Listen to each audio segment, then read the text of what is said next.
কুষ্টিয়ার দৌলতপুরে সরকারি সহায়তার ভিজিএফ কার্ডের অনলাইন আবেদন ও অতিরিক্ত টাকা আদায়কে কেন্দ্র করে সংঘটিত বিএনপি কর্মী আব্দুল আজিজ হত্যাকাণ্ডের ঘটনায় দোষীদের শাস্তির দাবিতে মানববন্ধন ও বিক্ষোভ কর্মসূচি অনুষ্ঠিত হয়েছে।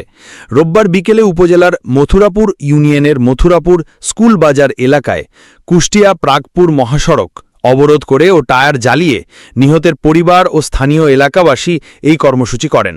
মানববন্ধনে ও বিক্ষোভ কর্মসূচিতে স্থানীয় শতাধিক মানুষ অংশ নেন।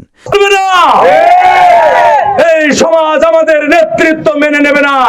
ততক্ষণ পর্যন্ত ওই খুনিদের বিচার না হবে ততক্ষণ পর্যন্ত আমরা গ্রামবাসী রাজপথ ছাড়ব না। আমরা অবিলম্বে ওই খুনিদের বিচারের কাঠগড়ায় দাঁড়ানোর জন্য প্রশাসনকে দৃষ্টি আকর্ষণ করে বলছি, আপনারা অতি অবিলম্বে প্রশাসন ওদেরকে গ্রেফতার করুন এবং তাদের ফাঁসির ব্যবস্থা করুন। মাহবুল মাস্টার এবং রফিক এরা চক্রান্ত করে আমার ছোট ভাইকে হত্যা করেছে।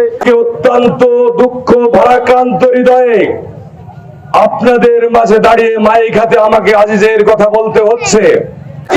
আমাকে এতিম করলে যারা যারা ফাঁসি চাই, ফাঁসি চাই। আমি নির্দোষ। আমি কার কাছে একটা টাকা অন্যায় করেনি, কার কাছে দোষ করেনি। আমার সঙ্গে বিচার চাই, আমি আর কিছু চাই না। আমি